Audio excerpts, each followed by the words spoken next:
अब वेदों में इन श्राद्ध आदि कर्म कांड का निषेध है और गीता जी में निषेध 9वें अध्याय के 25वें श्लोक में स्पष्ट किया है। भूत पूजने वाले भूत बनेंगे। ये देखिएगा, श्रीमद् भगवत गीता, गीता प्रेस गोरखपुर से प्रकाशित है। जयदयाल गोविंद का इसके अनुवादक है। ये है अध्याय नंबर 9, श्रीमद् भगवत गीता, श्लोक नंबर 25।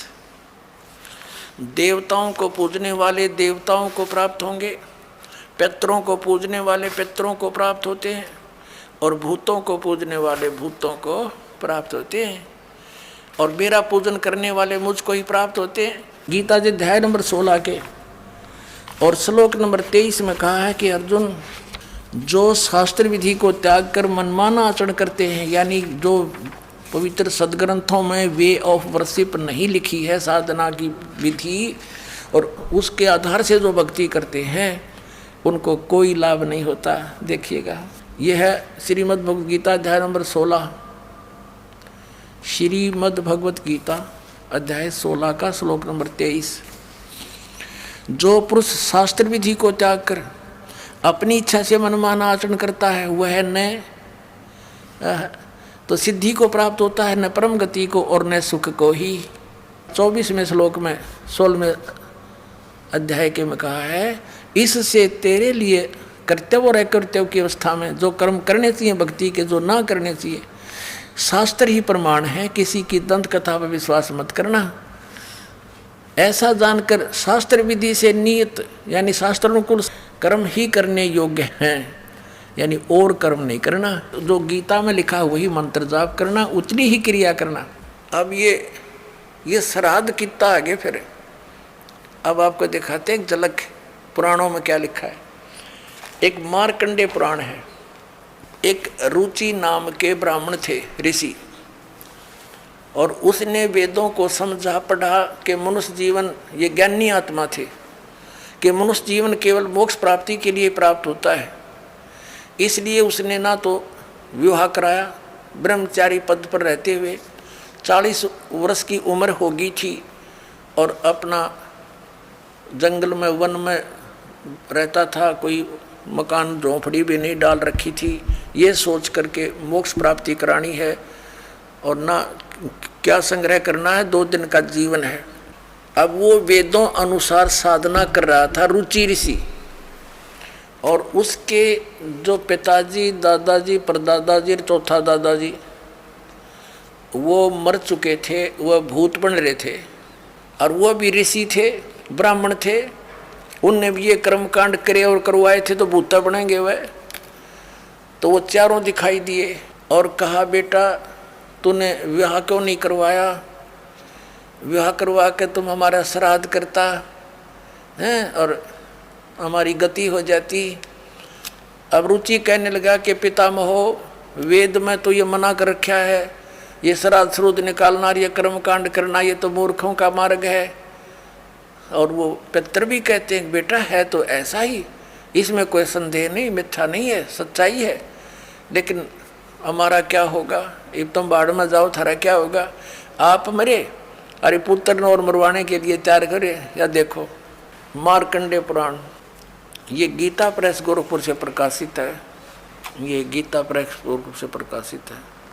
ये 242 पृष्ठ पे संक्षिप्त मार्कंडेय पुराण, रोच्य मुनि की उत्पत्ति कथा। मार्कंडेय जी कहते हैं कि ब्राह्मण, पूर्व काल की बात है, प्रजापति रुचि ममता और अहंकार से रहित इस पृथ्वी पर विचरते थे। उन्हें किसी से भय नहीं था, वे बहुत कम सोते थे। उन्होंने न तो अग्नि की स्थापना की थी न अपने लिए घर ही बना रखा था। वे एक बार भोजन करते और बिना आश्रम के ही रहते थे। उन्हें सब प्रकार की आसक्तियों से रहित एवं मुनिवर्ती में रहते देख उनके पितरों ने उनसे कहा, ये देखिए ये चारों आगे भूत बन रहे, ये देखो ये रुचि ऋषि है, ये इनके पहले बने हुए वो पंडित जी सारे भूत पूज का भूत बन गए। अब ये दिख गए इसने सारे इकट्ठे। पितर बोले, बेटा विवाह स्वर्ग और अपवर्ग का हेतु होने के कारण एक पुण्यमय कार्य है। ये तो इन पितरों के वचन हैं, ये तो पितरों के वचन है जो अपनी सलाह दे रहे हैं। अब देखना, उसे तुमने क्यों नहीं किया। गृहस्थ पुरुष समस्त देवताओं, पितरों, ऋषियों और अतिथियों की पूजा करके पुण्यमय लोकों को प्राप्त करता है। वह सभा के उच्चारण से देवताओं को, शब्द से पितरों को तथा अन्नदान, बलि, वैष्णदेव आदि से भूत आदि प्राणियों एवं अतिथियों को उनका भाग समर्पित करता है। बेटा, हम ऐसा मानते हैं कि गृहस्थ आश्रम को स्वीकार न करने पर तुम्हें इस जीवन में क्लेश पर क्लेश उठाना पड़ेगा तथा मृत्यु के बाद और दूसरे जन्म में भी क्लेश ही भोगना पड़ेगा। रुचि ने कहा, पितरगण, परिग्रह मात्र ही अत्यंत दुख एवं पाप का कारण होता है तथा उसे मनुष्य की अधोगति होती है, उससे मनुष्य की अधोगति होती है। यही सोचकर मैंने पहले क्षेत्रीय संग्रह नहीं किया। अब यहाँ देखो, पितर बोले, बेटा, जितेंद्रिय होकर आत्मा का प्रक्षालन करना उचित है, किंतु तुम जिस मार्ग पर चल रहे हो वह मोक्ष मार्ग है। बता, इसने तो घटिया मान रहे मोक्ष मार्ग ने कि तुम जो कर्म कर रहे हो जिस मार्ग पर चले तो मोक्ष मार्ग है। अरे हम बतावांगे पितृवृंद का मार्ग। देखिए, रुचि ने पूछा, पितामहो, वेद में कर्म मार्ग को अविद्या कहा गया है। जो तुम सलाह दे रहे हो वो कर्म कांड, श्राद्ध श्रुद्ध निकालना, पितृ पूजना, वो तो मूर्खों का सलाह कही है। फिर क्यों आप लोग मुझे उस मार्ग में लगाते हैं। पितृ भी कहते हैं। पितृ बोले, यह सत्य है कि कर्म को अविद्या ही कहा गया है, इसमें तनिक भी मिथ्या नहीं। फिर थारा सिर बच गया, फिर क्या रह गया बता भाई। ये हमारे पुराणों में लिखा है। अब इस बात को पितर भी मानते हैं कि आप जो साधना करें तो मोक्ष मार्ग है, और आप फिर उसको सलाह दे रहे हैं भूत पूज, श्राद्ध निकाल, ब्याह करवा, और यो नरक मार्ग है। और आप भी मानते हैं कि आप जो मार्ग अपना रहे हो तो मोक्ष मार्ग है। और रुचि कहता है वेद के अंदर तो इसको अविद्या मूर्खों की साधना बताइए, तो पितर भूत पूजना, श्राद्ध निकालना, और पितर स्वीकार भी कर रहे हैं। कहाँ ऐसा ही है, इसमें कोई मिथ्या नहीं। फिर ये बकवाद गढ़ रखी, अगर ऐसा कर लो, पितर ऐसा कर देते हैं, पितर पुत्र दे देते हैं, टट्टू दे देते हैं, अपा भूखे मरे। बतावे, मूर्ख बना रखा। एक बार क्या था, परमात्मा कबीर जी काशी में गंगा घाट पर चले गए। गंगा का एक घाट बना हुआ है, वहाँ पर ये ब्राह्मण लोग सूर्य को, यानी ऐसे सूर्य की तरफ मुँह करके गंगा से जल उठावें और वहीं डाल दें।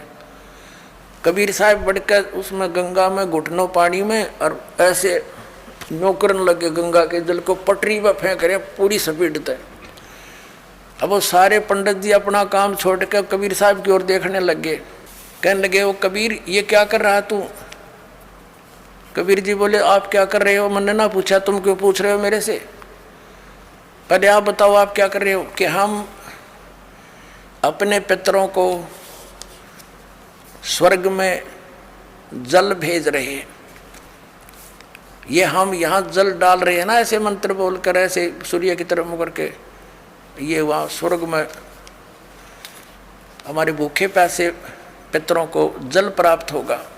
परमात्मा बोला, मैंने एक बगीची लगा रखी अपनी झोपड़ी के आगे, और मैं उस झोपड़ी को उस बगीची को सींच रहा हूँ। फिर मंड के करड़े हो गए। तो वो कहने लगे, रे बोले आदमी, इतनी दूर कैसे जाएगा जल, ये तो यहीं पड़ा है। वो तेरी झोपड़ी के आगे बगीची जो छोटी सी लगा रखी, वो कैसे सिंचाई होगी इससे। कि 1 लाखों किलोमीटर दूर, मील दूर तुम्हारे पितरों को स्वर्ग में ये पानी मिल सकता है, तो ये 2 किलोमीटर पर क्या दिक्कत आएगी इसको। तो उनकी चौंध टूट गई। पंडित जिया ने फिर अपना गलती स्वीकार की, मालिक की शरण ग्रहण करी।